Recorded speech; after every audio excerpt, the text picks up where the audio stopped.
you mentioned you wrote a book on it, and yet you still find yourself having to remind yourself.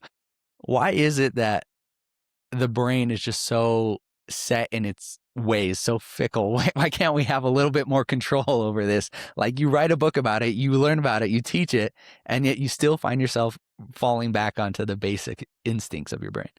It's because you're expecting too much of the brain, probably.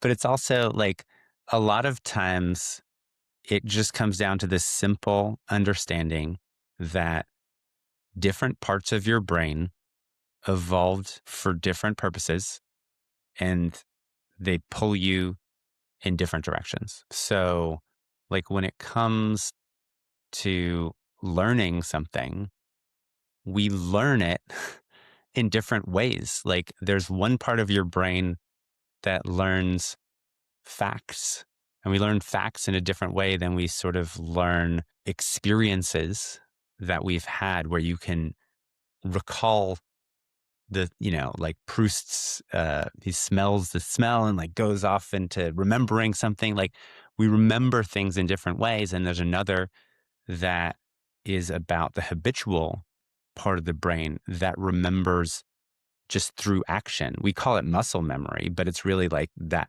circuit in your brain remembers things. And it's not always just physical actions, it's also patterns of thinking and patterns of social interaction. And we learn these patterns, whether we're consciously aware of them or not, whether someone taught that to us or not. So like sometimes if you're trying to remember a password to a website, you might not consciously remember it. But if you just like go to the website and just like start typing, it might just come out of you. And so, like a lot of times when we don't do something automatically, it's because we know it and we've memorized it, but we haven't trained the habit circuit in our brain to do it automatically.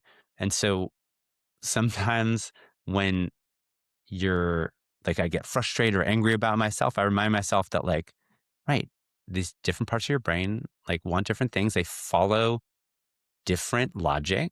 And this habit circuit in your brain is sort of like a dog.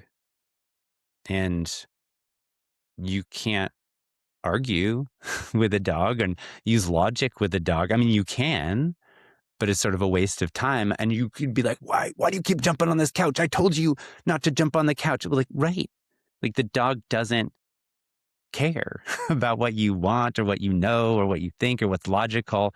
It just does what it is trained to do. And if that's going different from your goals or what you want, well, guess what, buddy? It's up to you to train it.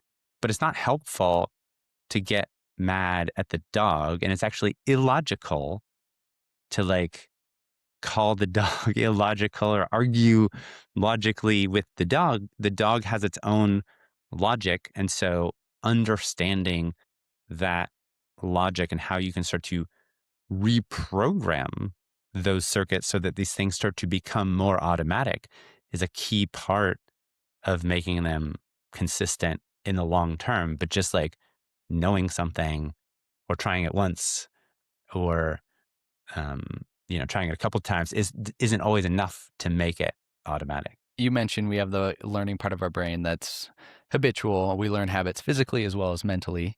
Um, I notice, at least for me, physical habits are a lot easier to establish or get rid of than the mental ones. And I assume that's because you can either increase or reduce the friction on those physical habits so much easier.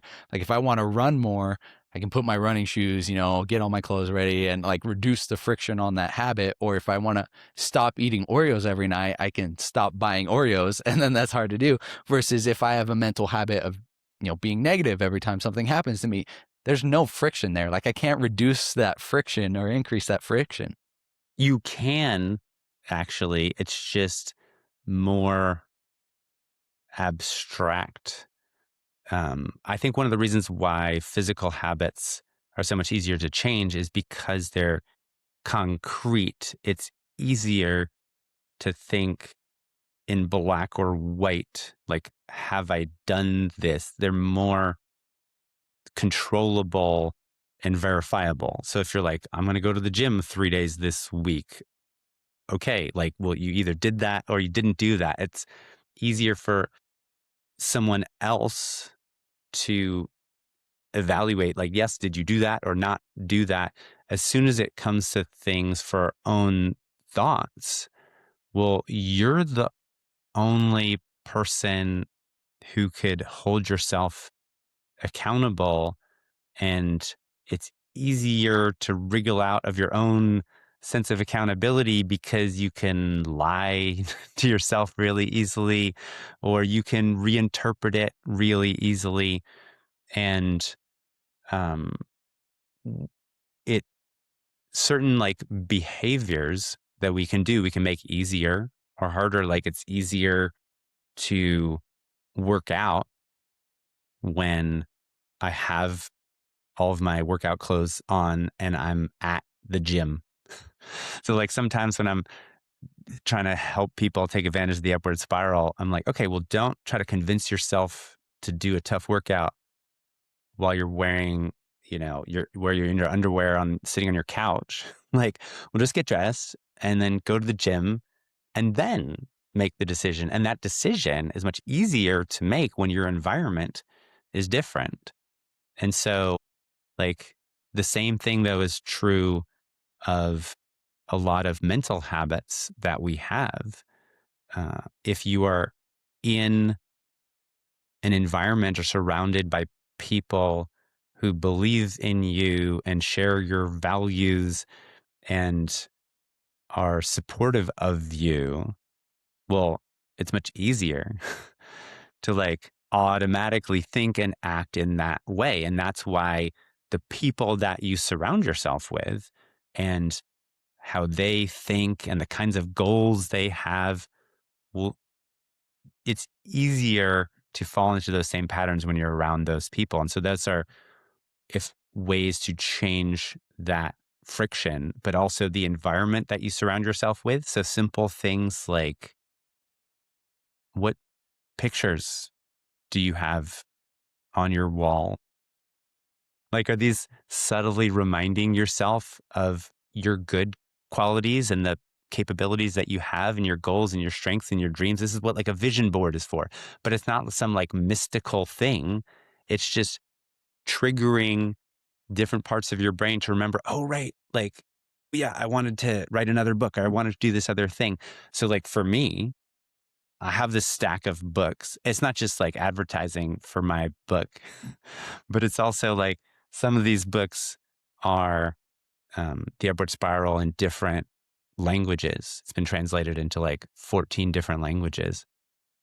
And just because I've written a book and have a PhD doesn't mean I like don't doubt myself and wonder like, does anyone care about what I'm doing? Is any of this real? Like, science by its nature is unclear. Like, you could have a really clear idea and someone else is like, no, it's total opposite. And so you wonder, like, am I full of shit? Like, does anyone do I actually know what I'm talking about? And so sometimes when I'm doubting myself, I look at the stack of books with all of the different translations where it's in Chinese and Russian and German and Dutch. And I'm like convincing myself to like, right, like I know what I'm talking about. Like maybe it's possible that I just fooled everyone. That's possible. Okay. But it's probably more likely that I do know what I'm talking about most of the time. And part of my brain is like, oh, but what if you don't? And like, well, that is sometimes dealt with a different approach where I'm like, oh, you know what? It's probably also true that I don't know everything, that I'm not perfectly correct about everything, but that's okay. But like just with like little reminders of how competent and successful I am, it's easier to feel that way. But even if I don't automatically feel that way, I remember, oh, it's okay that you don't always feel that way. You can still take action towards these goals or help people or move towards your values. And that's actually, I think, one of the most important tools that I often work with people on is self compassion, because we often think of self compassion as just lowering your standards. But really, self criticism is often trying to control something that you don't have control over.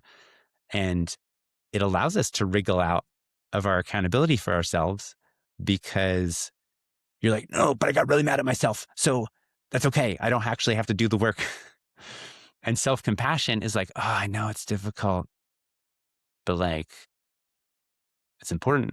So you, you could keep scrolling on social media, like, or you could actually do the work and your brain will try to, find ways to get out of that by like getting really mad at yourself.